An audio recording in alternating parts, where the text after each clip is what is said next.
বর্তমান শিক্ষা দর্শন আমাদেরকে শেখায় যে যা আমরা চোখে দেখি না, যাকে পরীক্ষাগারে প্রমাণ করা যায় না, যাকে যুক্তি বিজ্ঞান দর্শন দিয়ে প্রমাণ করা যায় না, তার কোনো অস্তিত্ব নাই, এমনটা বর্তমান শিক্ষা ব্যবস্থা আমাদেরকে শেখায়। এটা স্বতন্ত্র কোনো শিক্ষা ব্যবস্থা নয়, এটা হচ্ছে পশ্চিমা সভ্যতার আদলে গড়া একটা কাটপেস্ট শিক্ষা ব্যবস্থা।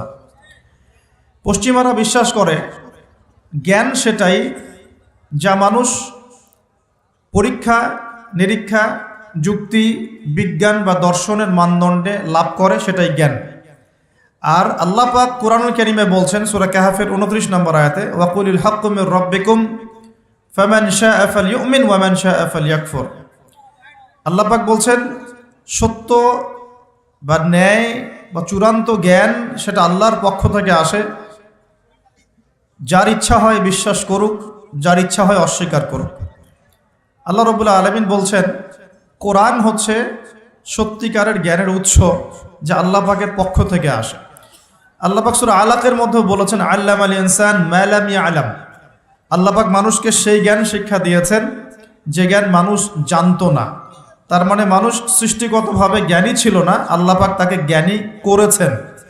আল্লাহ পাক সূরা বাকারার মধ্যে বলেছেন ওয়াল্লামাল আদামা আসমাআ কুল্লাহা। তিনি আদম আলাইহিস সালামকে সমস্ত নাম শিক্ষা দিয়েছেন। এখানে নাম সমান সমান জ্ঞান। নাম মানে শুধু আব্দুর রহমান আব্দুর রহিম নয়, নাম মানে এখানে কি জ্ঞান। আদম আলাইহিস সালামের নিজস্ব কোনো জ্ঞান ছিল না, আল্লাহ রাব্বুল আলামিন তাকে জ্ঞান শিখিয়েছেন। আল্লামাল ইনসান মা লাম ইয়ালাম, তিনি মানুষকে সেই জ্ঞান শিক্ষা দিয়েছেন যা মানুষ জানতো না। আল্লাহ পাক আদম আলাইহিস সালামকে এমন জ্ঞান শিক্ষা দিয়েছিলেন যেই জ্ঞান ফেরেশতাদেরও ছিল না। আল্লাহ পাক ফেরেশতাদেরকে বলছেন তোমরা এই নামগুলো বলে দাও। তারা বলছেন লা ইলমা লানা ইল্লা মা আল্লামতানা, আমাদের কোনো জ্ঞান নাই, অতটুকুই আছে যা আপনি শিখিয়েছেন, এর বাইরে আমরা জ্ঞানী নই, এর বাইরে আমাদের কোনো জ্ঞান নেই। পক্ষান্তরে আদম আলাইহিস সালামকে যখন জিজ্ঞাসা করা হচ্ছে তুমি নামগুলো বলে দাও, আদম আলাইহিস সালাম সমস্ত নাম বলে দিলেন, বলি সুবহানাল্লাহ।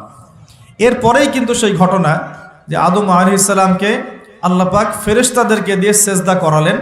এটা শারীরিক গঠনের কারণে নয়, বাহ্যিক সৌন্দর্যের কারণে নয়, বরং জ্ঞানের মর্যাদার কারণে আল্লাহ রাব্বুল আলামিন ফেরেশতা জাতিদেরকে দিয়ে আমাদের পিতা আদম আলাইহিস সালামকে সিজদা করিয়েছেন। আমার কথা কি বুঝতে পারছেন? তার মানে আমরা সম্মানিত হয়েছি আল্লাহর কাছে জ্ঞানের মানদণ্ডে, এবং এই জ্ঞান আমরা নিজেরা অর্জন করতে পারি নাই, বরং আল্লাহ পাক আমাদেরকে জ্ঞান শিখিয়েছেন। এই জ্ঞান বা সত্যের চূড়ান্ত মানদণ্ড হচ্ছে আল্লাহর ওয়াহি, যেটা সর্বশেষ রূপ হচ্ছে কোরআন এবং সুন্নাহ। কোরআন এবং সুন্নাহ হচ্ছে সর্বশেষ আল্লাহর পক্ষ থেকে নাজিলকৃত ওয়াহি, যার মধ্যে মানবতার প্রতিটা বিষয়ের সমাধান দেয়া আছে ইনশাআল্লাহ তাআলা। আমরা এখন যে জ্ঞান তত্ত্ব শিখছি, যেটাকে আমরা ফিলোসফির ভাষায় বলি এপিস্টিমোলজি, এই শব্দটার সাথে ইউনিভার্সিটি লেভেলের যে টিচাররা আছেন তারা পরিচিত। এটাকে বলা হয় এপিস্টিমোলজি বা জ্ঞান তত্ত্ব।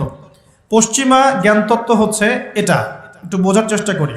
আমরা এখন শিক্ষা ব্যবস্থা নিয়ে অনেক কথাই বলছি, কিন্তু এর গোড়া আমরা ধরতে পারছি না এখনো। আমরা ডালপালা নিয়ে নাড়াচাড়া করছি।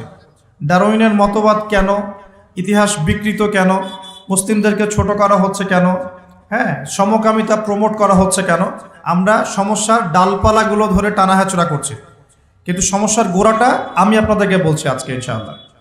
ওয়ামা তৌফিকি ইল্লা বিল্লাহ আলাইহি তাওয়াক্কালতু ইলাইহি উনীব ওয়া ইলাইহি উনীব। সমস্যার শেকড়টা হচ্ছে এখানে। এই শব্দটার নাম এপিস্টিমোলজি বা জ্ঞান তত্ত্ব। এটা কি জিনিস? এটা হচ্ছে একটা দর্শন, একটা মানদণ্ড, যে মানদণ্ডের ভিত্তিতে আমরা জ্ঞান শিখি। আমরা কোন মানদণ্ডে জ্ঞান শিখি? মুসলিমরা এমন মানদণ্ডে জ্ঞান শেখে, আমরা বিশ্বাস করি জ্ঞান আল্লাহর পক্ষ থেকে আসে। আমরা বিশ্বাস করি যে জ্ঞান মানুষের সৃষ্টির সাথে সাথেই তার ভিতরে ছিল না। আমরা বিশ্বাস করি জ্ঞান আল্লাহ পাক শিক্ষা দেন, এবং এমন জ্ঞান শিক্ষা দেন যা আমরা জানতাম না। আল্লাহ পাক মহাজ্ঞানী সত্তা, তার জ্ঞান অসীম। আমরা খুব ক্ষুদ্র সৃষ্টি, আমাদের জ্ঞান খুব সসীম।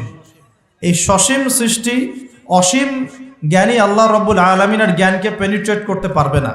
তাই আমাদের উচিত হচ্ছে আল্লাহ পাকের মহাজ্ঞানের সামনে আত্মসমর্পণ করা, এর নাম ইসলাম। আমরা এমন ফিলোসফি ফলো করি। কথা কি বুঝতে পারছেন? আমরা আরও ফলো করি, ইমানদার হতে হলে আমাদেরকে গায়েবে বিশ্বাস করতে হবে, যেমন আল্লাহ, ফেরেশতা, আসমানি কিতাব, নবী রসুল, পরকাল, তাকদীর। এগুলোর মধ্যে শুধু আসমানি কিতাব কোরআনই চোখে দেখা যাচ্ছে, এটা চোখে দেখা যাচ্ছে, বাকি আর কোনো কিছুই আমরা চোখে দেখছি না। আমরা আল্লাহকে দেখিনি, আমরা ফেরেশতাও দেখছি না, আমরা আগের আসমানি কিতাবগুলো দেখি নাই, শুধু কোরআন দেখছি। কোনো হতভাগা মুসলিম তো কোরআনও দেখে না, তাদের কথা স্বতন্ত্র। আমরা নবী রসুলগণকেও দেখি নাই, এমনকি আমাদের নবী মুহাম্মদ সাল্লাল্লাহু আলাইহি ওয়াসাল্লামকেও দেখি নাই। আমরা পরকালের কোনো ধাপ দেখিনি, এবং আমরা তাকদীর বা ভাগ্যের ভালো মন্দও দেখি নাই, দেখেছি। তার মানে এই 6টা পিলার প্রতিটাই গায়েব বা অদৃশ্য। আমরা মুসলিমরা বিশ্বাস করি এই অদৃশ্যের জগতে বিশ্বাস না করা পর্যন্ত একজন ব্যক্তি মুমিন হতে পারবে না। আলিফ লাম মিম যালিকাল কিতাব লা রাইবা ফিহি হুদাল লিল মুত্তাকিন। কারা মুত্তাকি? আল্লাযীনা ইউমিনুনা বিল গায়বি, যারা গায়েবে বিশ্বাস করে।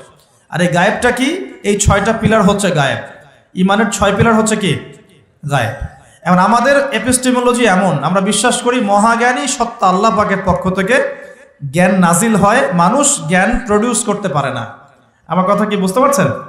এখন এর বিপরীতে যে জ্ঞানতাত্ত্বিক দর্শনটা আছে, এই জ্ঞানতাত্ত্বিক দর্শনের জন্ম হচ্ছে পশ্চিমা সভ্যতায়। কবে জন্ম হয়েছে? ওই ফরাসি বিপ্লবের পরপর। এটা বেশি দিন হয় নাই। ফরাসি বিপ্লবের পরপর 1800 থেকে 1900 সালের মাঝামাঝি, এটাকে অনেকে 1750 থেকে শুরু করেন হিসেব করা, কিন্তু মূল রেভলিউশন শুরু হয়েছে 1800 সালের পর থেকে। এই 1800 সালের পর থেকে নিয়ে পশ্চিমা সভ্যতা একটা পরিবর্তন দেখা দেয়। কীরকম পরিবর্তন? তারা ধর্ম থেকে বের হয়ে চাক্ষুষ দর্শনে বিশ্বাস করা শুরু করে। তারা গির্জা, পোপ এগুলোকে এলিমিনেট করে, বাদ দিয়ে এমন একটা দর্শন চালু করে যে চোখে যা দেখা যায় তাই বিশ্বাস করব। ধর্মীয় কিতাব, গ্রন্থ, নবী রসুল, পরকাল এগুলোর কোনো কনসেপ্টে আমরা বিশ্বাস করব না। ওরা এরকম একটা এপিস্টেমোলজি ফিক্স করে ফেলে। আরও সহজ করে বলতে গেলে তারা বিশ্বাস করে জ্ঞান সেটাই, সত্য সেটাই, বা ন্যায় অন্যায়ের মানদণ্ড সেটাই যা যুক্তি, বিজ্ঞান, দর্শন দিয়ে প্রমাণ করা যায় বা পরীক্ষাগারে প্রমাণ করা যায়। পরীক্ষা নিরীক্ষা পর্যবেক্ষণ দিয়ে যে সিদ্ধান্তে আসা যায় সেটাই হলো জ্ঞান। এই হলো ওদের দর্শন, এবং এই দর্শনটাকে কপি পেস্ট করে বিগত 100 বছরে সারা বিশ্বের বিভিন্ন কান্ট্রিতে ছড়িয়ে দেওয়া হয়েছে। এর মধ্যে কোনো মুসলিম কান্ট্রিও বাদ যায় নাই। এখন জ্ঞানতত্ত্ব নিয়ে যত কথা হচ্ছে, এর গোড়া হচ্ছে এখানে। আমরা বিশ্বাস করি জ্ঞান আল্লাহর পক্ষ থেকে আসে। আমরা বিশ্বাস করি আমরা খুব ক্ষুদ্র জ্ঞানের অধিকারী মানুষ, আমাদের এত বেশি জ্ঞান নাই। এমনকি আমরা তো নিজের আত্মাকেও ব্যাখ্যা করতে পারি না, আমরা আমাদের স্বপ্নকেও ব্যাখ্যা করতে পারি না, আমরা আমাদের ঘুমকে ব্যাখ্যা করতে পারি না, আমাদের সাথে আগামীকাল কি হবে আমরা সেটা জানি না। এত ক্ষুদ্র জ্ঞান নিয়ে আমরা কি আল্লাহ পাকের মহাজ্ঞানকে অতিক্রম করতে পারবো? পারা যাবে? পারা যাবে না। তাহলে আল্লাহ পাক যেগুলো নাজিল করছেন, ইমানের পিলার, ইসলাম, পরকাল, মিজান, পুলসিরাত, জান্নাত, জাহান্নাম, আত্মা, জিনজাতি, ফেরেশতা, যেগুলো আমরা চোখে দেখি না, এগুলোকে কি আমরা আমাদের ক্ষুদ্র জ্ঞানে ব্যাখ্যা করতে পারবো? পারবো না। কিন্তু তাদের দর্শনটা এমন, তারা মনে করে যে পরীক্ষা নিরীক্ষা, যুক্তি, বিজ্ঞান, দর্শন দিয়ে যা পাবো সেটাই জ্ঞান। উদাহরণ দিয়ে বোঝাচ্ছি, তাহলে বুঝতে পারবেন। আমরা জিন জাতিকে বিশ্বাস করি কি না? করি কি না? আমাদের সবার সাথে একটা করে জিন শয়তান আছে কি নাই? আছে। তবে এখনকার বিশ্বে বেশিরভাগ শয়তান কিন্তু পশ্চিমা সভ্যতায় থাকে। কথা কি বুঝতে পারছেন? আচ্ছা, তো আমরা জিন জাতিকে বিশ্বাস করি। আমাদেরকে যদি বলা হয় কেন বিশ্বাস করেন, এর পিছনে যুক্তি কি, বিজ্ঞান কি, দর্শন কি, আমরা বলবো যে আমরা যুক্তি, বিজ্ঞান, দর্শনের আলোকে জিন জাতিকে বিশ্বাস করি না। আমরা বিশ্বাস করি এই আলোকে। আল্লাহ পাক বলেছেন ওয়ামা খালাকতুল জিন্না ওয়াল ইনসা ইল্লা লিয়াবুদুন। আল্লাহ পাক তার সর্বশেষ গ্রন্থ, মহাগ্রন্থ আল কোরআনে বলেছেন সূরা জারিয়াতের 56 নম্বর আয়াতে, ওয়ামা খালাকতুল জিন্না ওয়াল ইনসা ইল্লা লিয়াবুদুন, আমি জিন আর মানব জাতিকে শুধুমাত্র আমার ইবাদত করার জন্যই সৃষ্টি করেছি। আল্লাহ পাক বলেছেন, আমি বিশ্বাস করি, এটাই আমার দর্শন। কারণ আমার জ্ঞান ক্ষুদ্র, আল্লাহর জ্ঞান অসীম। আমি যা জানি না আল্লাহ পাক সেটা জানেন। এই হলো আমাদের সহজ সরল দর্শন। অনেকেই দর্শনটাকে বলতে পারে মৌলবাদী দর্শন, অনেকে বলতে পারে এটা হচ্ছে ধর্মান্ধ দর্শন। এই শব্দগুলো কি শোনেন এখন? এই শব্দগুলো এই কারণেই বলা হয় যেহেতু আপনি বলছেন যে আমি আল্লাহর কথা চোখ বন্ধ করে বিশ্বাস করি, এই কারণে তারা আপনাকে বলবে আপনি ধর্মান্ধ। কথাটা কি বুঝতে পারছেন? আর আমরা কোরআন এবং হাদিস ঘাটাঘাটি করে দেখছি, এরকম ধর্মান্ধ না হতে পারলে আপনি মুসলিম হতে পারবেন না। কথা কি বুঝতে পারছেন? আল্লাহ পাক যা বলেছেন চোখ বন্ধ করে বিশ্বাস করার নাম ইসলাম। এখানে প্রশ্ন করলে আপনি কি হয়ে যাবেন? আপনি কিন্তু আল্লাহ দ্রোহী হয়ে যেতে পারেন। এখন পশ্চিমারা বলছে যে জিন জাতিকে তারা বিশ্বাস করে না। কেন বিশ্বাস করে না? কারণ জিনকে আপনি যুক্তি দিয়ে প্রমাণ করতে পারবেন না, বিজ্ঞান দিয়ে এখনো প্রমাণ করতে পারেন নাই, কোনো দর্শন দিয়ে প্রমাণ করতে পারছেন না, এমনকি ল্যাবরেটরিতে বসে গবেষণা করেও আপনি জিনের অস্তিত্ব প্রমাণ করতে পারছেন না। পারছেন না। এই কারণেই পশ্চিমারা এটাকে বিশ্বাস করবে না এবং ওদের আদলে গড়া কোনো শিক্ষা ব্যবস্থাই এটাকে স্বীকার করবে না। আমি কি বোঝাতে পারছি সমস্যার গোড়া কোথায়? সমস্যার গোড়াটা এই জ্ঞানতাত্ত্বিক দর্শনে, যেটাকে আমরা বলি এপিস্টিমোলজি। আমরা বলছি আমরা ফেরেশতায় বিশ্বাস করি। ফেরেশতায় বিশ্বাস করি। কেন বিশ্বাস করি? আমাদের উত্তর একটাই, আল্লাহ পাক বিশ্বাস করতে বলেছেন তাই করি। আল্লাহ পাক ঈমানের পিলারের মধ্যে ফেরেশতার কথা বলেছেন তাই করি। তার নবী মুহাম্মদ সাল্লাল্লাহু আলাইহি ওয়াসাল্লাম আমাদেরকে বিশ্বাস করতে বলেছেন, হাদিসে আছে, কোরআনে আছে, এই কারণে করি। এখন আপনার বিশ্বাসকে তারা বলতে পারে ধর্মান্ধ বিশ্বাস, মৌলবাদী কনসেপ্ট। এখন প্রশ্ন হচ্ছে তারা কেন বিশ্বাস করে না? উত্তর, ফেরেশতাকে আপনি পরীক্ষা নিরীক্ষা পর্যবেক্ষণের মাধ্যমে প্রমাণ করতে পারবেন না। ল্যাবরেটরিতে বসে ফেরেশতার অস্তিত্ব আপনি প্রমাণ করতে পারবেন না। আপনি কোনো যুক্তি বিজ্ঞান দর্শন দিয়ে ফেরেশতার অস্তিত্ব প্রমাণ করতে পারবেন না। এই জ্ঞান আল্লাহ পাক আপনাকে দেন নাই। এখানে জ্ঞানতাত্ত্বিক পার্থক্য। আমরা আল্লাহতে কেন বিশ্বাস করি, কেন ধর্মে বিশ্বাস করি? কারণ আমরা আল্লাহ রাব্বুল আলামিনকে অদৃশ্যে বিশ্বাস করি, না দেখেই বিশ্বাস করি, এবং আল্লাহ পাকের সর্বশেষ আসমানি কিতাব কোরআন এবং তার ব্যাখ্যা হাদিসে বিশ্বাস করি। এখানে আল্লাহ পাকের অস্তিত্ব আল্লাহ পাক জানান দিয়েছেন, আমরা বিশ্বাস করি। তারা বিশ্বাস করে না কেন? কারণ তাদের দর্শন হচ্ছে আল্লাহকে দেখা যায় না, তাই বিশ্বাস করি না। ফেরেশতাদেরকে দেখা যায় না, বিশ্বাস করি না। আত্মাকে দেখা যায় না কিন্তু বিশ্বাস করে। স্বপ্ন এর ব্যাখ্যা করা যায় না, কোনো কোনো ক্ষেত্রে বিশ্বাস করে। তারা কবরের আযাব, পরকাল, জান্নাত, জাহান্নাম, মিজান, পুলসিরাত এগুলো তো বিশ্বাস করে না, কারণ এগুলোকে আপনি ল্যাবে প্রমাণ করতে পারছেন না। এই জ্ঞানতাত্ত্বিক পার্থক্যের কারণেই এখনকার যে জ্ঞান চর্চার জগৎগুলো বা শিক্ষাক্ষেত্রগুলো, এগুলো দুই ভাগে ভাগ হয়ে গেছে। এক ভাগ আল্লাহ পাকের ওহিতে বিশ্বাসী আস্তিক এবং আনুগত্যশীল শিক্ষা ব্যবস্থা, আরেকটা হচ্ছে আল্লাহ পাকের অস্তিত্বে অবিশ্বাসী নাস্তিক এবং কুফরি শিক্ষা ব্যবস্থা। আমি কি বোঝাতে পারছি? এই দুই ভাগে এটা ভাগ হয়ে গেছে। এই দুই ভাগে কি হয়েছে? ভাগ হয়ে গেছে। এখন কোরআন এবং সুন্নাহ ভিত্তিক শিক্ষা ব্যবস্থায় কিন্তু মানব জীবনের সমস্ত সমস্যার সমাধান আছে। কিন্তু এখানে গিয়ে আমরা কোরআন সুন্নাহকে হাতে নিয়ে বৈষয়িক বিষয়গুলোকে চ্যালেঞ্জ করতে ব্যর্থ হয়েছে। কোনো কোনো ক্ষেত্রে কোরআন সুন্নাহকে হাতে নিয়ে আমরা অর্থনীতিকে চ্যালেঞ্জ করতে পারছি না, রাজনীতিকে চ্যালেঞ্জ করতে পারছি না, বিজ্ঞানকে চ্যালেঞ্জ করতে পারছি না, প্রযুক্তিকে চ্যালেঞ্জ করতে পারছি না। কিন্তু কোরআন সুন্নাহ আমাদের হাতে আছে। এটা আমাদের সমস্যা, এটা কোরআন সুন্নাহর সমস্যা নয়। এটা কাদের সমস্যা? এটা আমাদের ব্যর্থতা বা আমাদের সমস্যা যে আমরা কোরআন সুন্নাহকে হাতে নিয়েও কোনো কোনো ক্ষেত্রে চলমান বিশ্বের সংকট মোকাবেলা করতে পারছি না। এটা কিন্তু সত্য কথা।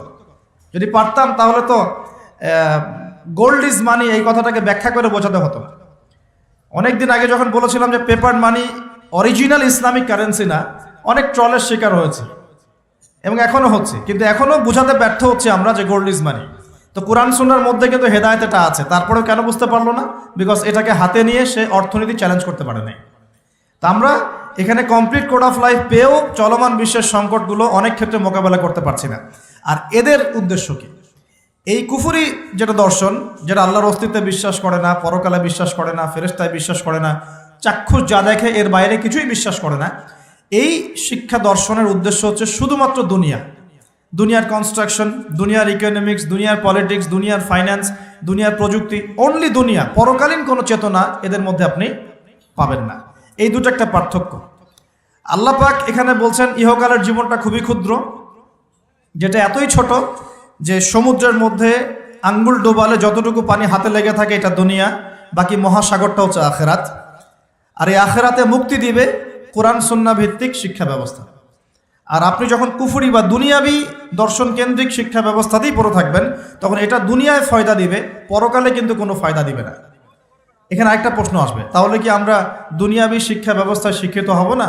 উত্তর হচ্ছে অবশ্যই হব। তবে কোরআন এবং সুন্নাহর শিক্ষার মানদণ্ড ঠিক রেখে তারপরে আমি দুনিয়াবি শিক্ষার বিষয়গুলোর দিকে ফোকাস করব। ইসলামের প্রারম্ভিক যুগে, সোনালী যুগে এই বিশ্বকে মুসলিমরা যা দিয়েছে, গণিতের কথা বলেন, জ্যোতির্বিজ্ঞানের কথা বলেন, মেডিকেল সায়েন্সের কথা বলেন, হ্যাঁ, বায়োলজির কথা বলেন, ফিলোসফির কথা বলেন, ইকোনমিক্সের কথা বলেন, বা এই যে আমরা বলি ভূগোলের কথা বলেন, অঙ্কশাস্ত্র বলেন, অ্যালগোরিদম বলেন, প্রতিটা সেই ডিপার্টমেন্ট যার উপর ভিত্তি করে এখনকার সভ্যতা দাঁড়িয়ে আছে, এগুলো মুসলিমদের হাতে এই পৃথিবী দেখেছে, অমুসলিমদের হাতে দেখে নেই। ওই সময়কার মুসলিমরা কি পিছিয়ে পড়েছিলেন? জি না, ওই সময়কার মুসলিমরা আমাদের চাইতে বেশি এগিয়েছিলেন।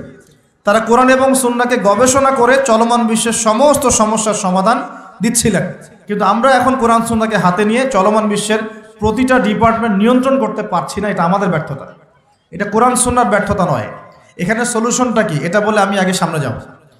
এখানে মূল বিষয়টা হচ্ছে যে আল্লাহ রাব্বুল আলামিন আমাদেরকে সৃষ্টি করেছেন একটা বিশাল উদ্দেশ্য নিয়ে, সেটা হলো ওয়ামা খালাকতুল জিন্না ওয়াল ইনসা ইল্লা লিয়াবুদুন। আল্লাহ পাক আমাদেরকে সৃষ্টি করেছেন যাতে আমরা তার ইবাদত করি। ইবাদত করার জন্য আমাদের দরকার কিছু গাইডেন্স। এই গাইডেন্স আল্লাহ পাক দিয়েছেন কোরআনে এবং হাদিসে। প্রয়োজন একজন শিক্ষকের, মহান শিক্ষক দিয়েছেন মুহাম্মদুর রাসূলুল্লাহ সাল্লাল্লাহু আলাইহি ওয়াসাল্লামকে, যাকে দেখে শিখতে হবে।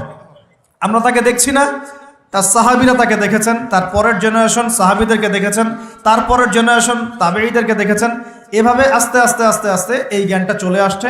এখন আমরা উলামায়ে কেরামকে দেখছি যারা কোরআন এবং সুন্নাহকে ব্যাখ্যা করছেন এবং এর আলোকে যুগ এবং জিজ্ঞাসার জবাব দেওয়ার চেষ্টা করছেন। এখন আমার সামনে কোরআন সুন্নাহ কিন্তু স্পষ্ট আছে, এবং কোরআন এবং সুন্নাহে শুধুমাত্র এককেন্দ্রিক সমাধান দেয়া নাই, মানুষের জীবনের প্রতিটা ডিপার্টমেন্টের সমস্যার সমাধান এখানে দেয়া আছে। এখন আমরা যদি কোরআন এবং সুন্নাহকে পরিপূর্ণরূপে গ্রহণ করি এবং সমকালীন উপকারী জ্ঞানগুলো অর্জন করি, তাহলে ইনশাআল্লাহ কোরআন এবং সুন্নাহকে হাতে নিয়ে আমরা বিশ্বটাকে চ্যালেঞ্জ করতে পারবো। আমি কি বোঝাতে পারছি?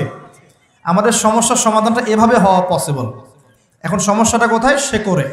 শেকড়েই আমরা কুফুরি একটা মন্ত্র তন্ত্র চর্চা করছি, যে আমরা যা দেখি না তাকে বিশ্বাস করি না। এটাই সমস্যা। এ কারণে কেন ডারউইনের মতবাদের কেন প্রয়োজন হবে? যখন মানুষ জানবে যে তাকে সৃষ্টি করেছেন মহান আল্লাহ রাব্বুল আলামিন, এর উপর সে বিশ্বাসী হবে, তখন কি তার এরকম কোনো মন্ত্রের দরকার আছে? আর যখন একটা জায়গার, একটা এলাকার, একটা দেশের, একটা সমাজের বেশিরভাগ মানুষ আল্লাহ বিশ্বাসী, তখন জোর করে কেন আমি একটা মতবাদ চাপিয়ে বাচ্চাদেরকে পড়াশোনা করাবো? উদ্দেশ্যটা কি? উদ্দেশ্য হচ্ছে একটা সুদূর প্রসারী উদ্দেশ্য, যে আমরা চাচ্ছি আগামী 20 বছর 30 বছরের মধ্যে যেন এমন একটা প্রজন্ম গড়ে ওঠে যারা আল্লাহ থেকে অনেক দূরে চলে যাবে। এটা উদ্দেশ্য। না হলে আমি কেন এই মতবাদ কচি বাচ্চাদেরকে শেখাতে যাব? কেন শেখাতে যাব? যে মতবাদটা কোরআন সুন্নাহ বিরোধী, একই সাথে বর্তমান আধুনিক বিজ্ঞানও বিরোধী। মেডিকেল সায়েন্সের কোনো ক্লাসিক্যাল বইয়ের মধ্যে, চ্যালেঞ্জ করলাম, মেডিকেল সায়েন্সের কোনো ক্লাসিক্যাল বইয়ের মধ্যে এই মতবাদকে স্বীকৃতি দেওয়া হয় নাই। কোনো মতবাদ, এই মতবাদটাকে না, কোনো ক্লাসিক্যাল বইয়ের মধ্যে আপনি এই মতবাদটাকে পাবেন না যেটাকে স্বীকৃতি দেওয়া হয়েছে। এটা তার একটা থট।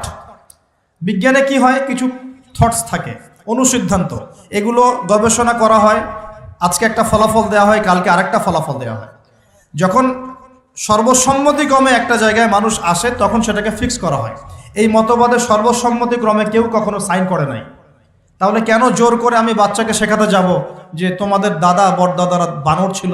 কেন শেখাতে যাব? উদ্দেশ্যটা কি? আমি চাচ্ছি একটা প্রজন্ম গড়ে উঠুক, যে প্রজন্ম আস্তে আস্তে আস্তে আস্তে আল্লাহ থেকে দূরে সরে যাবে, ওদের ব্রেইনটা ওয়াশ করা থাকবে, এবং ওদের ভিতরে আপনি আর ইসলাম ইনস্টল করতে পারবেন না।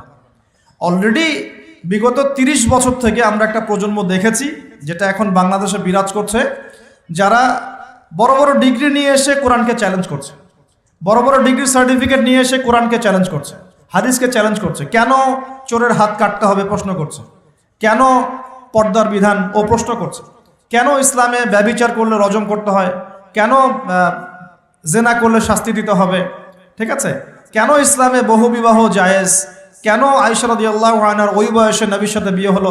অনেক চ্যালেঞ্জ সে উপস্থাপন করছে কিনা। অলরেডি আমরা একটা প্রজন্ম গড়ে ফেলেছি, আমাদের অজান্তেই, আমাদের সাইলেন্সের মধ্যে একটা প্রজন্ম গড়ে উঠেছে অলরেডি, যারা কিন্তু এগুলোকে চ্যালেঞ্জ করছে। এবং এদের সংখ্যা কিন্তু 8-10 জন নয়, এদের সংখ্যা কিন্তু প্রায় 10 to 20%।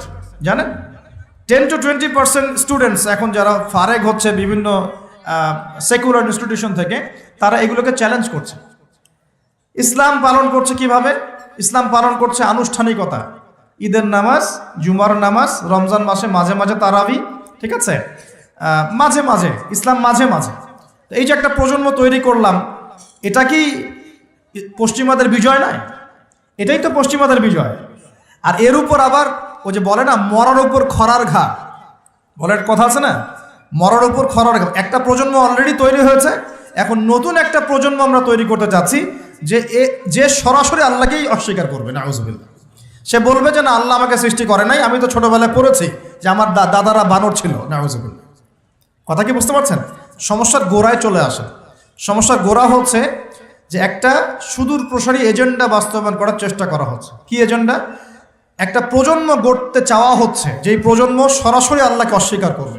এখন কিন্তু সরাসরি আল্লাহকে অস্বীকার করছে না প্রজন্ম, হয়তো ঘুরিয়ে ফিরিয়ে চ্যালেঞ্জ করছে। হ্যাঁ, আমি আল্লাহকে বিশ্বাস করি, কিন্তু পর্দাটা তো বুঝতে পারছে না। কেন? এই যুগে পর্দার কি দরকার? ওই যুগে না হয় এই ছিল সেই ছিল, হ্যাঁ, এখন কি আর ওই রকম যুগ আছে? এখন তো এগিয়ে যাওয়ার যুগ, এখন তো খোলামেলা পোশাক পরা যায়, হাত কাটার কি দরকার? এগুলো তো মৌলবাদী আইন, বর্বর আইন মনে হচ্ছে।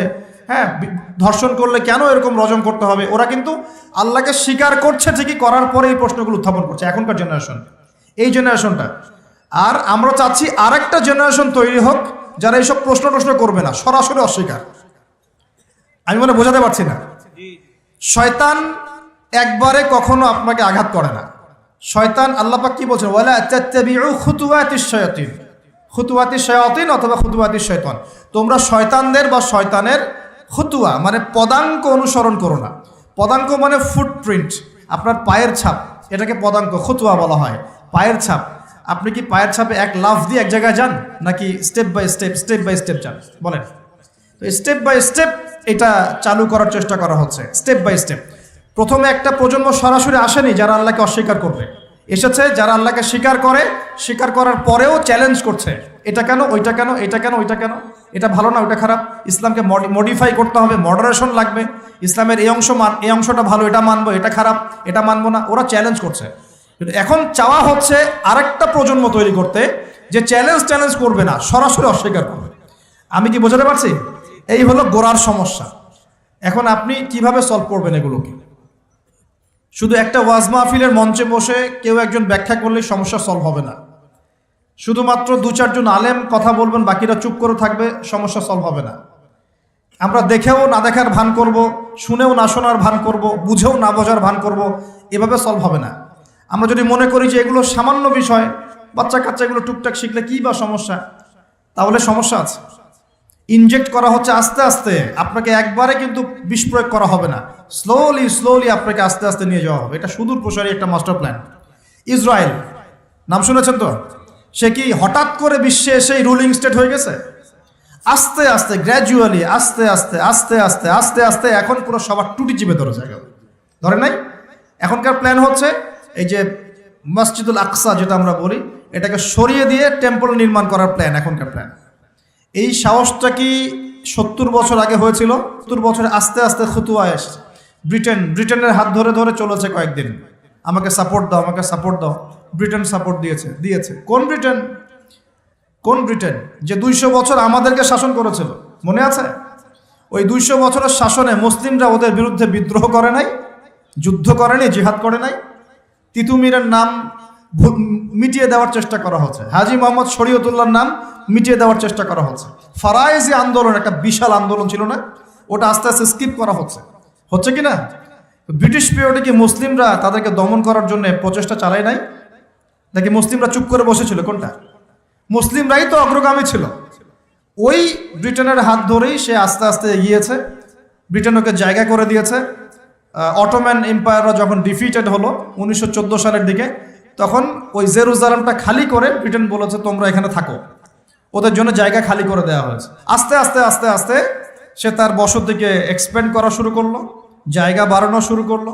ব্রিটেন তার রোল থেকে সরে গেল, ইউএসএ তার রোলে আসলো।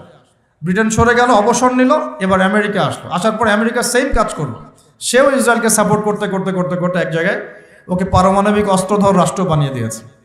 মিলিটারি, ফাইন্যান্স, ইকোনমিক সব ওখানে, প্রযুক্তি, আপনি যে গুগল ইউজ করছেন, অ্যাপেল, ফেসবুক, সব কিছু ওদের হাতে। আজকে সারা বিশ্বের 5টা থেকে 6টা বড় sector, politics, geopolitics, economics, world affairs, finance এবং মিলিটারি সেকশন, এই 6টার প্রতিটাই ওর হাতে নিয়ন্ত্রণ আছে, একটা বড় অংশের নিয়ন্ত্রণ তার হাতে কিন্তু আছে। বুঝাতে যাচ্ছি, সে কি একদিনে এই জায়গায় এসেছে এবং একদিনে কি এখান থেকে সরেও যাবে? উত্তর না, একদিনে কোনো কিছু হয় না, একটা স্লো প্রসেসের মধ্য দিয়ে আস্তে আস্তে আস্তে এই জায়গায় এসেছে। ঠিক একইভাবে শিক্ষাক্ষেত্রেও একটা স্লো পয়জনিং চলছে, আস্তে আস্তে দেখবেন এমন একটা জায়গায় যাওয়ার চেষ্টা করা হবে যখন এই প্রজন্ম সরাসরি আল্লাহকে অস্বীকার করা শুরু করবে। এটাই মাস্টার প্ল্যান। এখন এগুলো বুঝতে হলে কি লাগবে? এগুলো বুঝতে হলে প্রথমত আমার কোরআন এবং সুন্নাহর জ্ঞান লাগবে ফার্স্ট অফ অল। তারপর কি লাগবে? বেশি বেশি আমল লাগবে।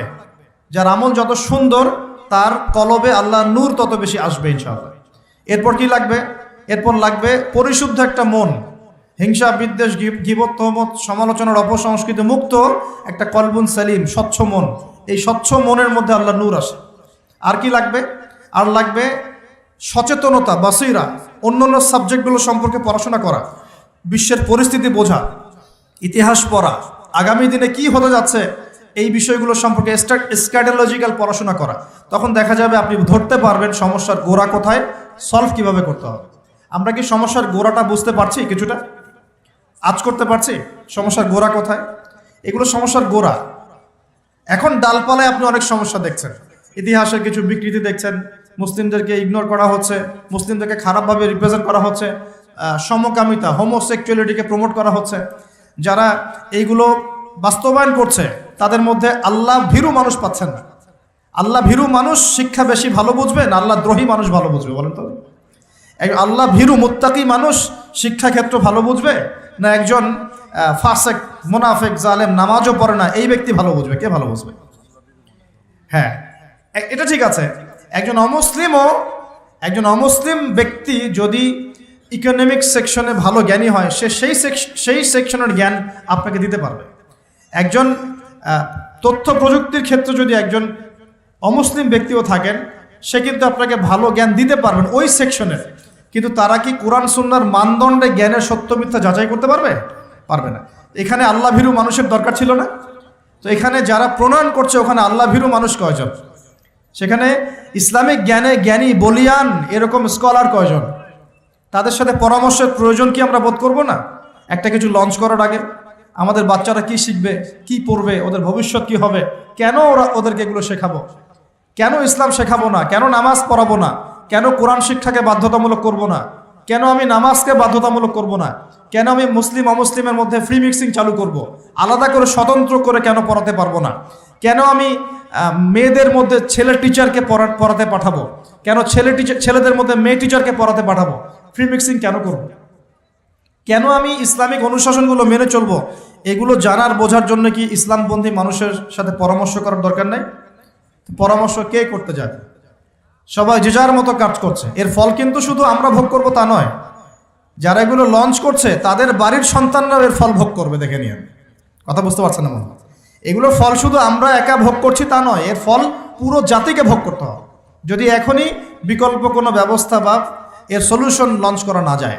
দেখুন, আল্লাহ রাব্বুল আলামিন আমাদেরকে এই পৃথিবীতে এমনি এমনি পাঠান নাই। ইবাদতের মধ্য দিয়ে আল্লাহ পাক আমাদেরকে পরীক্ষা করছেন, হায়াত দিয়েছেন, মৃত্যু দিবেন। একদিন কিন্তু আল্লাহর সামনে দাঁড়িয়ে আমাদের সবাইকে জবাবদিহি করতে হবে কি না? আমি যদি কোনো ভালো কিছু চালু করে যাই তাহলে যত মানুষ এই ভালো দিয়ে উপকৃত হবে সমস্ত নেকি কিন্তু আমি পাবো ইনশাআল্লাহ। একই সাথে আমি যদি খারাপ কিছু চালু করে যাই, যত মানুষ এই খারাপে ইফেক্টেড হবে সব গুনাহ কিন্তু আমার কাঁধে আসবে। এটা বুঝেই আমাকে কাজ করা উচিত। আল্লাহ পাক আমাদেরকে তৌফিক দান করুন, বলি আমিন। এবার আসেন, যুবক ভাইদের উপকারে আসবে কিছু কথা বলি, এবং আমাদের ওলামায়ে কেরাম এখানে অনেকে আছেন, তারাও হয়তো বিষয়টার দৃষ্টি দিবেন, এবং এখানে আরও অনেক শিক্ষিত মহল আছেন, আপনারা এই বিষয়গুলো নিয়ে ভাববেন। এটা জাস্ট আমার একটা পরামর্শ, আমার ক্ষুদ্র জ্ঞানে। আর আমি কখনোই বলছি না যে আমার পরামর্শটাকে আপনাকে গ্রহণ করতেই হবে। আপনাকে আমি বাধ্য করতে পারবো না, ফোর্স করতে পারবো না। আমি শুধু দাওয়াত দিতে পারবো, সত্য মিথ্যাটাকে ক্ষুদ্র জ্ঞানে উপস্থাপন করতে পারবো ইনশাআল্লাহ। বাকি বিষয়টা আপনার। সলিউশন কিভাবে করবেন দেখুন। এক, সলিউশন সম্ভব ব্যক্তি পর্যায় থেকে, অথবা সামাজিকভাবে, অথবা রাষ্ট্রীয়ভাবে। তিনটা পর্যায়ে। ব্যক্তি পর্যায় থেকে সম্ভব, সামাজিকভাবে সম্ভব, রাষ্ট্রীয় পর্যায়ে সম্ভব। যদি রাষ্ট্রীয় পর্যায় থেকে সদুদ্যোগ থাকে তাহলে তার কোনো প্রয়োজনই নাই উদ্যোগের। যদি রাষ্ট্রীয় পর্যায় থেকে এমন সদুদ্যোগ থাকে যে আমরা এমন শিক্ষা ব্যবস্থা চালু করব ইনশাআল্লাহ, যে শিক্ষা ব্যবস্থায় আমার সন্তান হাফেজও হবে, ডক্টরও হবে, আমার সন্তান আলেমও হবে, মুফতিও হবে, পাইলটও হবে, আমার সন্তান আর্মি অফিসারও হবে, আমার সন্তান হাফেজও হবে, সে মুফতিও হতে পারবে, আমার সন্তান ইমামতি করার যোগ্যতা অর্জন করবে, পাশাপাশি রাজনীতিও বুঝবে, অর্থনীতিও বুঝবে। এরকম যদি কোনো সিস্টেম আমরা চাই, এরকম স্বপ্ন দেখতে পারি যে আমরা সবাইকে এমন শিক্ষায় শিক্ষিত করব যে উভমুখী শিক্ষায় হারমোনিয়াসলি কম্বাইন্ড হবে, মানে আমরা একমুখী চিন্তা করব না, আমরা উপকারী সব জ্ঞানগুলোকে একত্রিত করে একটা কনস্ট্রাকটিভ সিলেবাস লঞ্চ করব। এমন চিন্তা থাকতো বা থাকে উপর থেকে, তাহলে তো আমাদের ভাবার কোনো প্রয়োজনই নাই। কীরকম হবে তাহলে ফলাফল? মনে করেন আমার ছেলে ক্লাস 1 থেকে নিয়ে ক্লাস 10 পর্যন্ত পড়েছে এবং এখানে সে ইংরেজি পড়েছে, বাংলা পড়েছে, মুক্তিযুদ্ধ পড়েছে, হ্যাঁ, দেশের ঐতিহ্য জেনেছে, ইতিহাস পড়েছে, আইসিটি পড়েছে, সব কিছুই পড়েছে মাশাআল্লাহ। পাশাপাশি সে এই 10 বছরে 10 পারা কোরআন হিফজ করতে পারবে, এই 10 বছরে মিনিমাম সে 1000 হাদিস পড়তে পারবে, এই 10 বছরে সে আকিদার বইগুলো পড়তে পারবে, ফিকহের প্রামাণ্য বইগুলো পড়তে পারবে, সে আরবি ল্যাঙ্গুয়েজ শিখবে, এবারত পড়ার যোগ্যতা অর্জন করবে। ফিউচার যখন বড় লেভেলে সে যাবে তখন সে তার লাইফটাকে ভাগ করে নিবে ঠিকই, কিন্তু ইসলামের ভিত্তির জ্ঞানটা তার মধ্যে থেকে যাবে। আমি মনে বোঝাতে পারছি না? সলভ কিভাবে করতে পারে? উপর লেভেল থেকে হলে তো কোনো কথাই নাই, যদি সদুদ্যোগ থাকে। কীরকম সদুদ্যোগ? আমি একটা পরামর্শ দিচ্ছি যে আমরা আমাদের বাচ্চাদেরকে বাংলা শেখাবো, আরবি শেখাবো, ম্যাথ শেখাবো, সবই শেখাবো ফ্রম ডে 1, প্লে গ্রুপ থেকে শুরু করে। কিন্তু একই সাথে আমরা কোরআন শেখাবো, একই সাথে আমরা নবী সাল্লাল্লাহু আলাইহি ওয়াসাল্লামের সুন্নত শেখাবো, একই সাথে আমরা নামাজ শেখাবো, ইসলামিক নীতি নৈতিকতা শেখাবো, আমরা দেশপ্রেম শেখাবো, আমরা কালচার শেখাবো, কিভাবে সভ্য হতে হয় শেখাবো, কিভাবে ভালো করে কথা বলতে হয় শেখাবো, কিভাবে সামাজিক হতে হয় শেখাবো, কিভাবে শরীর চর্চা করতে হয় শেখাবো, কিভাবে ভালো খেতে হয় শেখাবো। ওকে ছোটবেলা থেকে গড়া সম্ভব কিনা? এটা কি পসিবল না ইম্পসিবল? এই স্বপ্নটা দেখা কি যৌক্তিক না অযৌক্তিক? এই স্বপ্নটাকে বাস্তবায়ন করা সম্ভব না অসম্ভব? কি মনে হয় আপনাদের? 1 বছরের মধ্যে সম্ভব, ওনলি 1 বছর, 1 বছরের মধ্যে এরকম সিস্টেম লঞ্চ করা সম্ভব ইনশাআল্লাহ তাআলা। আমি গর্ব করে বলছি না, 3 ঘন্টার মধ্যে প্লে থেকে নিয়ে আপনাকে আমি 5 পর্যন্ত এই 7টা-8টা ক্লাসের জেনারেল এবং ইসলামিক সিলেবাস একত্রিত করে আপনাকে একটা লঞ্চ করে দিতে পারবো ইনশাআল্লাহ। 3 ঘন্টা সময় লাগবে ইনশাআল্লাহ, উইদিন 3 আওয়ার্স। এই 3 ঘন্টার মধ্যে প্রতিটা ক্লাসের মধ্যে তারা ইংলিশ মিডিয়াম ব্যাকগ্রাউন্ডের ইংরেজি শিখবে, বাংলা মিডিয়াম ব্যাকগ্রাউন্ডের বেঙ্গলি শিখবে, তারা ম্যাথামেটিক্স তো শিখবেই, আইসিটি বা যে তথ্য প্রযুক্তি বলেন, সাধারণ জ্ঞান, এগুলো শিখবে। পাশাপাশি ইসলামিক সিলেবাসে অ্যারাবিক, কোরআনের প্রারম্ভিক জ্ঞান, নবীর সুন্নত, আদব কায়দা, নীতি নৈতিকতা, নামাজ পড়া, ওযু করা, এই পুরো জিনিসটাকে সিলেবাস ওয়াইজ ফর্ম করা সম্ভব। 3 ঘন্টা লাগবে আমার ইনশাআল্লাহ, 3 ঘন্টা লাগবে। এটা 1 বছরের মধ্যে সম্ভব, পুরো শিক্ষাক্ষেত্র ঢেলে সাজানো। 1 বছর সময় লাগবে না ইনশাআল্লাহ তাআলা, বিশ্বাস করেন। এটা স্বপ্ন না, এটা বাস্তব। আজকে স্বপ্ন দেখছি, ইনশাআল্লাহ একদিন বাংলার মাটিতে বাস্তব হবে ইনশাআল্লাহ। যদি উপর থেকে সদুদ্যোগ থাকে তাহলে কোনো কথাই ছিল না, কিন্তু উপরে তো চাপ দেওয়ার মতো ক্ষমতা আমাদের কাছে আছে। আমরা উপরে দাওয়াত পেশ করতে পারি যে দেখুন, আমরা সবাই মুসলিম, আমাদের সবার সন্তান আমাদের সন্তান, আমরা সবাই বাঙালি, এই দেশটা আমাদের, এই জাতি আমাদের। আমরা কখনোই চাইবো না আমাদের সন্তানরা নষ্ট হয়ে যাক, আমরা চাইবো না আমাদের সন্তানরা শিখুক বানর থেকে আমরা হয়েছি, আমরা চাইবো না আমাদের সন্তানরা ভুল ইতিহাস শিখুক, আমরা চাইবো না আমাদের সন্তানরা সমকামিতা শিখুক, আমরা কখনোই চাইবো না আমাদের সন্তানরা জেনা করা শিখুক, নগ্নতা শিখুক। এগুলো আমরা চাইবো না। এগুলো কারা চায়? যারা এই জাতিটাকে ধ্বংস করতে চায়, এরা চায় এটা। আমি যদি সত্যিকার অর্থেই জাতির কল্যাণকামী হয়ে থাকি, আমাকে সবার জন্য ভাবতে হবে। তো এরকম যদি এডুকেশন প্যাটার্নটাকে একটু ঢেলে সাজানো যায়, এটাকে শেকড় থেকে উপরে ফেলার প্রয়োজন হবে না, একটু ঢেলে সাজাতে হবে খালি। ইসলামিক এডুকেশন এবং জেনারেল এডুকেশনটাকে জাস্ট কম্বিনেশন দরকার, একটা সুন্দর কম্বিনেশন। তখন দেখবেন আপনি বিসিএস ক্যাডারও হয়েছেন, এদিকে আপনি ইনশাআল্লাহ তাআলা ইনশাআল্লাহ হাফেজও হতে পারবেন, কোরআন বুঝতেও পারবেন, ইমামতিও করতে পারবেন, আপনি দাওয়ার কাজও করতে পারবেন ইনশাআল্লাহ।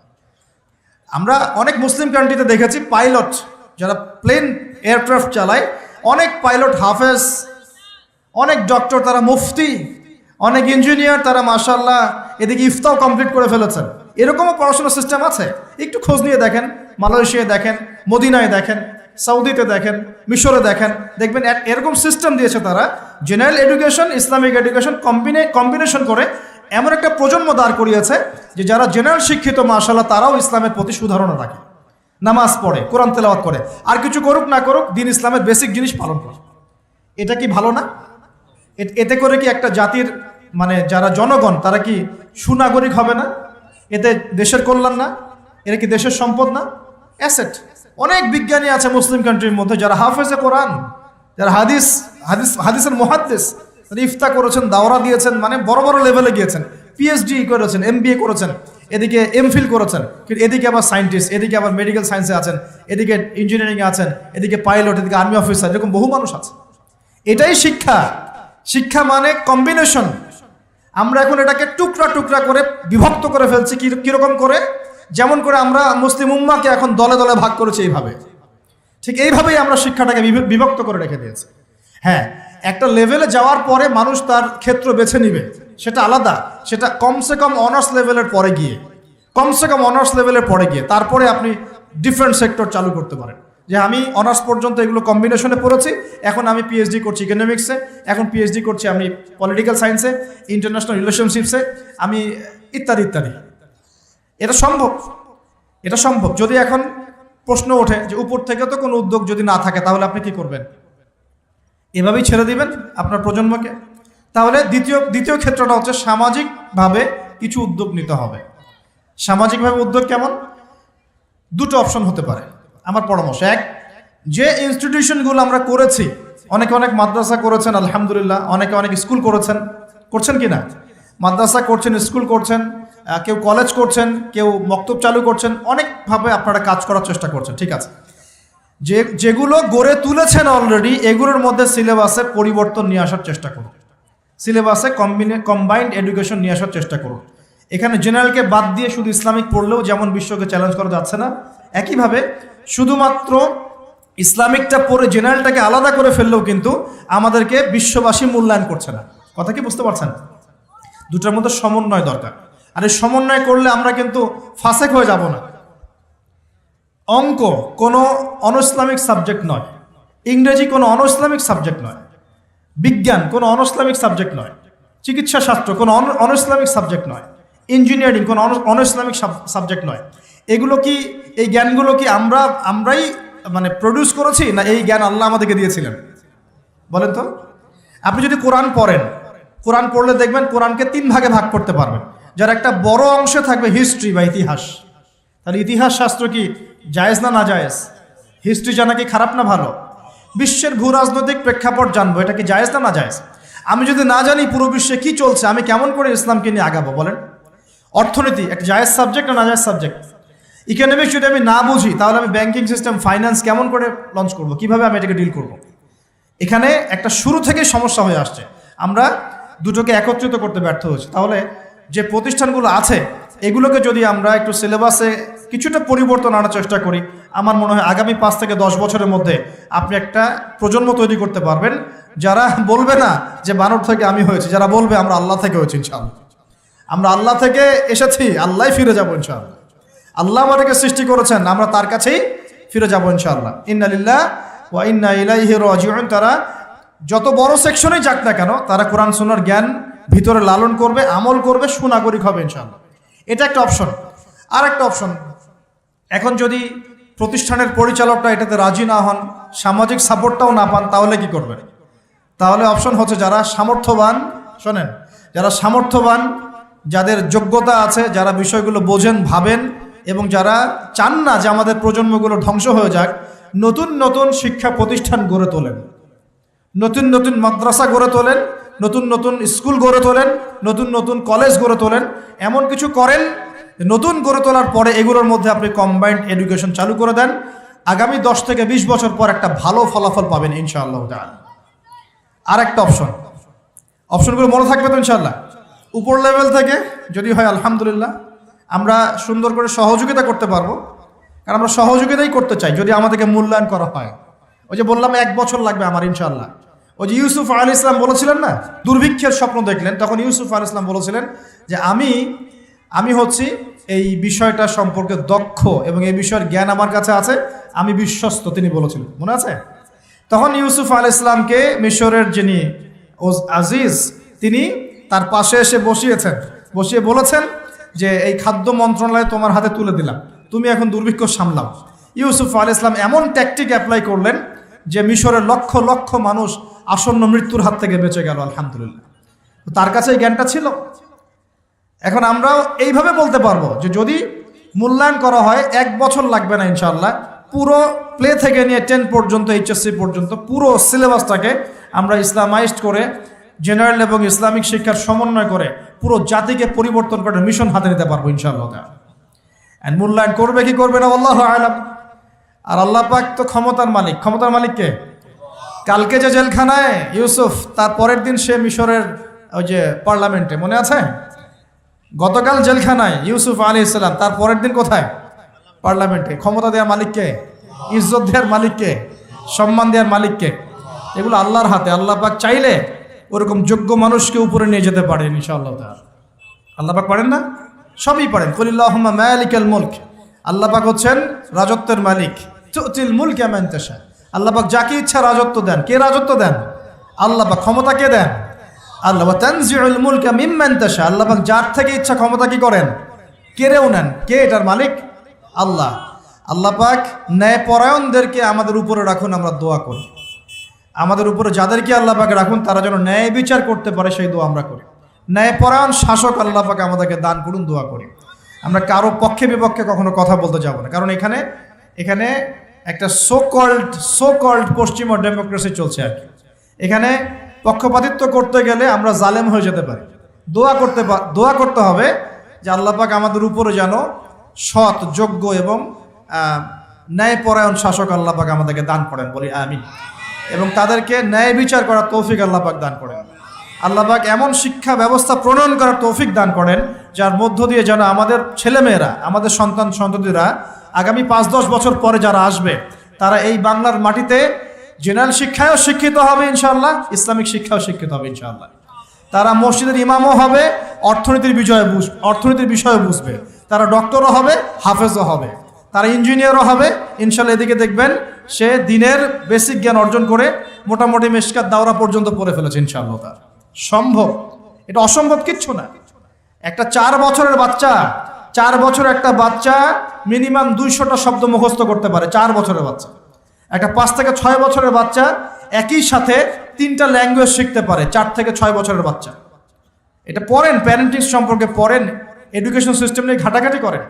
বড় বড় কান্ট্রিগুলোর দিকে তাকান, আচ্ছা সেকুলার কান্ট্রির দিকেই তাকান, ব্রিটেনের দিকে তাকান, কানাডার দিকে তাকান, আপনি অস্ট্রেলিয়ার দিকে তাকান, ঠিক আছে, মিডল ইস্টের কান্ট্রিগুলোর দিকে তাকান, দেখেন ওরা শিক্ষা ব্যবস্থাকে কিভাবে ঢেলে সাজাইছে। ওরা শুধু একমুখী শিক্ষা চাচ্ছে না। উত্তর কোরিয়ার নাম শুনেছেন কিনা? আচ্ছা চায়নার কথা বলি, উত্তর কোরিয়া পরে। চাইনিজদের মধ্যে কি কোরআন আছে? তাহলে সারা বিশ্বের ব্যবসা এবং টেকনোলজি, প্রযুক্তি, হ্যাঁ, এই যে ইলেকট্রনিক ডিভাইসগুলো সবকিছু ওদের নিয়ন্ত্রণে কেমন করে? পরিশ্রম। কারণটা কি? পরিশ্রম, জ্ঞান, ওই সেকশনে তারা যোগ্যতা অর্জন করেছে। এখন যদি চায়নার মানুষরা আল্লাহ কবুল করে, যদি চায়নার মানুষরা দেখা যায় যে আগামী 10-20 বছর পর এরা বেশিরভাগই মুসলিম হয়ে গেল, কথার কথা, তাহলে ওদের ওই জ্ঞানটা, বৈষয়িক সেই জ্ঞানটা আর ইসলামিক এই ঈমান যখন একত্রিত হবে, ওরা শক্তিশালী হবে না? ওরা কিন্তু তখন বেশি শক্তিশালী হবে। কথা কি বুঝতে পারছেন? মনে করেন উত্তর কোরিয়া, ওরা এখন খালি পারমাণবিক মিসাইল বানায়, খেয়াল করছেন কি? ওইটা দিয়ে আমেরিকাকে ভয় দেখায়। তো আল্লাহ যদি কবুল করেন, ওরা যদি বেশিরভাগ মানুষ আগামী 20 বছর পর মুসলিম হয়ে যায়, ওরা শক্তিশালী হবে না আমরা? এটা বুঝতে হবে যে মানুষের জ্ঞানকে অবমূল্যায়ন করা যাবে না। ওই জ্ঞান ঠিক আছে, এর মধ্যে ইসলামিক জ্ঞানটাকে ইনজেক্ট করলে একটা ভালো প্রজন্ম আপনি তৈরি করতে পারবেন ইনশাআল্লাহ। এটাই আমাদের উদ্দেশ্য, এটাই আজকের কথা বলার মূল উদ্দেশ্য। আল্লাহ পাক আমাদেরকে বোঝার তৌফিক দান করুন। ইসলামিক জ্ঞানটাকে সর্ব জায়গায়, সর্বমহলে ইনজেক্ট করার চেষ্টা করতে হবে। আল্লাহ পাক আমাদের সবাইকে এই কথাগুলো বোঝার তৌফিক দান করুন। এবং এতে কোনো ক্ষতি নাই, এতে আমাদের লাভ, আমাদের পরিবারের লাভ, আমাদের সন্তানদের লাভ, এবং পরের প্রজন্ম যেটা আসবে ওরা আমাদের জন্য দোয়া করবে ইনশাআল্লাহ। বলবে যে আল্লাহর সৌভাগ্য যে আমরা আমাদের উপরে এমন মানুষদেরকে পেয়েছিলাম যারা ইসলামকে ধ্বংস করে নাই, ইসলামের বিজয়ে অগ্রণী ভূমিকা পালন করেছে, আলহামদুলিল্লাহ। অন্যথায় কি হবে? অন্যথায় দেখেন কি হয়। আমরা এখন পেপার পত্রিকা খুললে, একটু মনোযোগ দেন, পেপার পত্রিকা খুললে আমরা কি দেখি? আমরা দেখি 10টা ধর্ষণ, 20টা রেপ, এখানে অমুক অ্যাক্সিডেন্ট হয়েছে, ওখানে 10 জন মারা গেছে, ওখানে 20 জন। আমরা অনেক ব্যাড নিউজ দেখি, এবং নিউজগুলো দেখে দেখে কিন্তু আমাদের মধ্যে এখন আর খুব একটা ভাবান্তর দেখা যায় না। 10টা রেপ হতেই পারে, একটা মেয়েকে ধর্ষণ করেছে, হতেই পারে, হ্যাঁ ওখানে 10 জন অ্যাক্সিডেন্ট করে মারা গেছে, হতেই পারে, এখানে করাপশন হতেই পারে। আমরা যেন নিউট্রালাইজ হয়ে গেছি, মানে আমরা এটাকে স্বাভাবিকীকরণে নিয়ে আসছি, স্বাভাবিকীকরণ। তাহলে যদি এখন এরকম করেই বিকৃত শিক্ষা পদ্ধতি চালু করা হয় বা এইভাবে আমাদের সন্তানরা শিখতে থাকে, তাহলে আস্তে আস্তে আস্তে আস্তে ইসলামহীনতাটাকেও নিউট্রালাইজেশন বা স্বাভাবিকীকরণ করা হবে। এটা কি বুঝতে পারছেন? এই হলো পরের ফলাফল যদি এখন সতর্ক না হয়। প্রিয় ভাইরা, আর দুটো অপশন আমি বলছি, এটা আমার পরামর্শ। এখন যারা আরবি লাইনে পড়ে ফেলেছেন, মাশাআল্লাহ অনেক দূর পর্যন্ত চলে আসছেন, কিন্তু বৈষয়িক জ্ঞান অর্জন করেন নাই, তাদের কি হবে? আর যারা জেনারেল লাইনে পড়ে ফেলেছেন কিন্তু ইসলামিক জ্ঞান অর্জন করেন নাই, তাদের কি হবে? যারা জেনারেল লাইনে 20 বছর পড়েছেন, এখন কি আপনি আবার মাদ্রাসায় ভর্তি হতে পারবেন? যারা মাদ্রাসায় মাশাআল্লাহ অনেক দিন পড়েছেন, এখন কি আপনি সমকালীন বিষয়গুলো শেখার জন্য নতুন করে ইউনিভার্সিটিতে ভর্তি হতে পারবেন? সম্ভব? তাহলে এখন আমাকে উত্তর দেন, এই যে কোটি কোটি জেনারেল শিক্ষিত ছেলে পেলে, তারা কি তাহলে ইসলামের জন্য কাজ করবে না? তারা কি ইসলামের জ্ঞান অর্জন করার অধিকার রাখে না? তারা কোরআন শিখবে না? হাদিস শিখবে না? তারা দাওয়াতি কাজ করবে না? তারা কি উম্মাকে নেতৃত্ব দেওয়ার জন্য ভূমিকা রাখবে কি রাখবে না? আর এর সংখ্যা কিন্তু মাদ্রাসা পড়ুয়া ভাইদের চেয়ে বেশি। বেশি না কম? বেশি, তাদের সংখ্যাই বেশি। ইউনিভার্সিটির সংখ্যা বেশি না মাদ্রাসার? ইউনিভার্সিটি এবং জেনারেল শিক্ষিত ছেলেপেলেদের সংখ্যা পরিসংখ্যান বেশি না অ্যারাবিক লাইনের? বলেন। আসলে কিন্তু জেনারেল লাইনে যারা পড়ছে তাদের সংখ্যা বেশি। সংখ্যা বেশি না? সংখ্যা বেশি। অ্যারাবিক সেকশনে যারা পড়ছে তাদের সংখ্যা কম। তাহলে হিউজ অ্যামাউন্ট অফ পপুলেশন আমাদের, এদেরকে অ্যাভয়েড করে কি আমরা একা একা ইসলামের কাজ করতে পারবো? না ওদেরকে ইনভলভ করতে হবে? ওদেরকে আমরা ইনভলভ করতে গেলে ওদেরকে শিক্ষিত বানাবো কিভাবে? এখন ওদেরকে ইসলাম শেখাবো কিভাবে? কে ভাববে এগুলো নিয়ে? কি করতে হবে? ওদেরকে মিনিমাম 3 থেকে 4 বছর বা 5 বছরের শর্ট কোর্সের আওতায় নিয়ে আসার চেষ্টা করতে হবে। মিনিমাম 4 থেকে 5 বছর। আপনারা ভাবেন 5 বছরের জন্য এমন সিলেবাস ফর্ম করেন যাতে একজন জেনারেল শিক্ষিত ভাই 5টা বছর যদি শ্রম দেয় পড়াশোনার, কিছুটা হলেও সে কভার করতে পারে। এই পদ্ধতি তো আপনাদেরকে চালু করতে হবে। এক্সাম্পল দিচ্ছি, মনে করেন এই যে ভাই বসে আছে, তার নাম আব্দুল্লাহ। আব্দুল্লাহ ভাই অনার্স করেছে মনে করেন কেমিস্ট্রিতে, মাস্টার্স করেছে কেমিস্ট্রিতে, রসায়নে। সে মাশাআল্লাহ কেমিস্ট হচ্ছে এবং সে তার এই যোগ্যতা দিয়ে দেশের খেদমত করছে, আলহামদুলিল্লাহ, চাকরি করছে। এখন সে চায় আমিও দিনের জন্য কিছু করব, এবং আমি শুধু গতানুগতিক করতে চাই না, আমি ভালো কিছু করতে চাই। তাহলে নিঃসন্দেহে আব্দুল্লাহ ভাইকে কোরআন তেলাওয়াত করা শিখতে হবে, আব্দুল্লাহ ভাইকে আরবি ভাষা শিখতে হবে, আব্দুল্লাহ ভাইকে নিঃসন্দেহে এখন হাদিসের ইবারত পড়ার যোগ্যতা অর্জন করতে হবে, তাকে আকীদার বই পড়তে হবে, ফিকহের বই পড়তে হবে, কিছু উসুল পড়তে হবে এবং তাফসির, এগুলো পড়ে তাকে একটা লেভেলে আসতে হবে। কিন্তু এখন তার তো মাদ্রাসায় ভর্তি হওয়ার কোনো সুযোগ নাই, আছে? তাহলে ওর জন্য আমি যদি আমার মাদ্রাসায় একটা 5-6 বছরের কোর্স লঞ্চ করতে পারি, যেখানে ওই 100% না হলেও সে মোটামুটি 60-70% কভার করে একটা লেভেলে আসলো, ওকে আমি একটা ইসলামের সম্পদ বানালাম। আমি কিন্তু ওকে একটা সম্পদে পরিণত করলাম। আগে থেকে ওর মধ্যে কেমিস্ট্রির জ্ঞান ছিল, বৈষয়িক জ্ঞানগুলো ছিল, ওর জ্ঞান দিয়ে দেশের খেদমত করছিল, এখন সে ইসলামিক জ্ঞানটা অর্জন করে উম্মার খেদমত করবে। সম্ভব কি না? সম্ভব না অসম্ভব? এই স্বপ্নটা কি বাস্তবে আনা যায় না? যায় না? এরকম প্রতিটা কওমি মাদ্রাসা বা প্রতিটা আলিয়া মাদ্রাসা, প্রতিটা বড় বড় প্রতিষ্ঠান যদি এরকম উদ্যোগ নেয়, 4 থেকে 5 বছর 6 বছরে কিছু কোর্স লঞ্চ করে, হ্যাঁ, শরিয়া ফ্যাকাল্টি হতে পারে, দাওয়া অ্যান্ড ইসলামিক স্টাডিজ হতে পারে, কোরআনিক সায়েন্স হতে পারে, হ্যাঁ, মানে সেক্টর আপনারা ভাগ করতে পারেন করে যদি আপনারা জেনারেল ভাইদেরকে সুযোগ করে দেন, এই কোটি কোটি জেনারেল শিক্ষিত ছেলের মধ্যে কমপক্ষে 1 লাখ ছেলে তো বের হবে যারা আগামী দিনে উম্মাকে নেতৃত্ব দেওয়ার যোগ্যতা অর্জন করবে। ভাবা উচিত ছিল, এগুলো ভাবতে হবে না? আচ্ছা, এখন যদি না ভাবেন, এখনো যদি না করেন, তাহলে আগামী 20 বছর পর যে প্রজন্মটা আসবে ওরা বলবে আমরাও তো কিছুই করতে পারলাম না। আরো 20 বছর পিছায় যাবে এরা। তখন কি হবে? আল্লাহ পাক আমাদেরকে কথাগুলো বোঝার তৌফিক দান করুন। আরেকটা বিষয়, এখন মনে করেন ইসলামিক লাইনে যারা পড়াশোনা করেছেন মাশাআল্লাহ, কিন্তু ইকোনমিক্স পারছেন না, ইংলিশ পারছেন না, আইসিটি পারছেন না, বা সমকালীন জিও পলিটিক্স বুঝতে পারছেন না, সমাজের মানুষ তাদেরকে মূল্যায়ন করছে না। আমরা জানি, আমরা বুঝি তাদের মধ্যে কোরআন সুন্নাহর গভীর জ্ঞান আছে, কিন্তু সমাজের মানুষ বলছে কি এই মোল্লার দৌড় মসজিদ পর্যন্ত, কথা বলছে না, তাকে মূল্যায়ন করছে না। ইমাম সাহেব হিসাবে তিনি আসছেন, ইমামকে মূল্যায়ন করছে না। তিনি খতিব, তাকে মূল্যায়ন করছে না। তিনি বলছে একজন ইমাম কেন অর্থনীতি নিয়ে কথা বলবে, একজন খতিব কেন পলিটিক্স নিয়ে কথা বলবে, এই কথাগুলো বলছে না। তাহলে আমাদেরও কি এই জ্ঞানগুলো অর্জন করার প্রয়োজন আছে কি না? আছে। তাহলে এখন তো আপনি আবার ইউনিভার্সিটিতে ভর্তি হতে পারবেন না। এখানে একটা মেরুকরণ দেখতে পাচ্ছেন কি? এই মেরুকরণটাকে দূর করাটাই হচ্ছে এখনকার বিশ্বের চ্যালেঞ্জ। এই মেরুকরণ শিক্ষার এই জ্ঞানতাত্ত্বিক এপিস্টেমোলজিক্যাল মেরুকরণ দূর করাটাই আগামীর বাংলাদেশের চ্যালেঞ্জ হবে। এই চ্যালেঞ্জ মোকাবেলা করার জন্য আমাদের জাতি প্রস্তুত আছে কি? আমরা প্রস্তুত আছি? আমাদের কিছু করণীয় আছে? আমি কি খুব অল্প সময়ের মধ্যে ভাঙাচোরা কিছু ব্যাখ্যা করতে পারলাম সমস্যাগুলো কোথায়, সলিউশনগুলো কিভাবে হতে পারে? আল্লাহ পাক আমাদের সবাইকে কথাগুলো বোঝার তৌফিক দান করুন।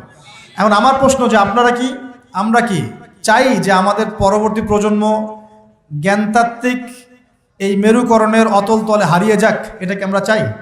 নাকি আমরা চাই আমাদের পরবর্তী প্রজন্ম কোরআন সুন্নাহর জ্ঞানের পাশাপাশি সমসাময়িক জ্ঞানগুলো নিয়ে কোরআন সুন্নাহর ঈমান এবং চেতনা বুকে ধারণ করে আগামী বিশ্বের সমস্ত সমস্যাগুলোকে ফেস করুক? কোনটা চাই? নিঃসন্দেহে 2 নম্বরটাই আপনি চাচ্ছেন।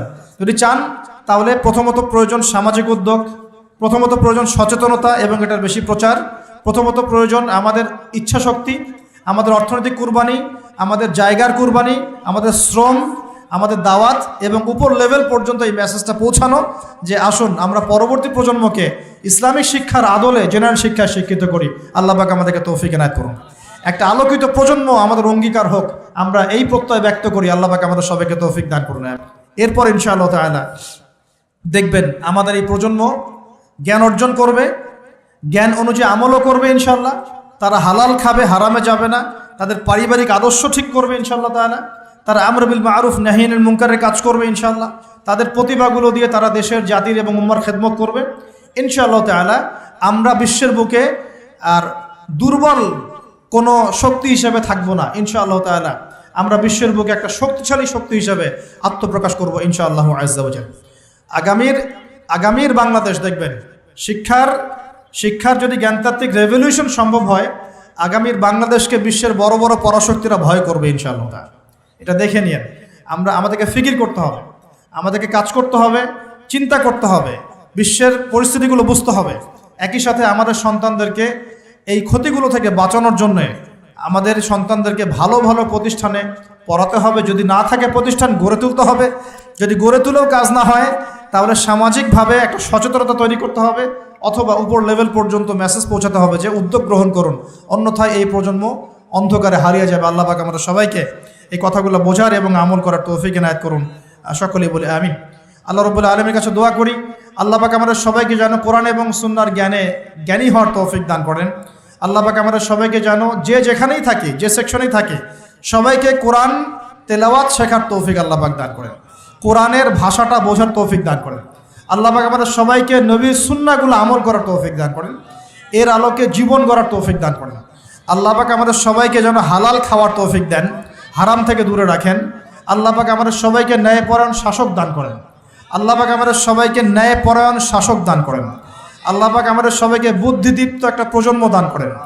আল্লাহ পাক আমাদের সমাজের মানুষদেরকে ইসলামী শিক্ষায় শিক্ষিত করার তৌফিক দান করেন এবং দেশ এবং জাতির কল্যাণে আত্মনিয়োগ করার তৌফিক আল্লাহ পাক আমাদের সবাইকে দান করেন। আমরা সকলেই বলি আমিন। আকুলু কওলি হাযা আস্তাগফিরুল্লাহ লি ওয়া লাকুম ওয়া লিসাইরিল মুসলিমিন। বারাকাল্লাহু লানা ওয়া লাকুম বিল আয়াতিল হাকীম। ইন্নাহু তাআলা জাওয়াদুন কারীমুর রাউফুর রহিম।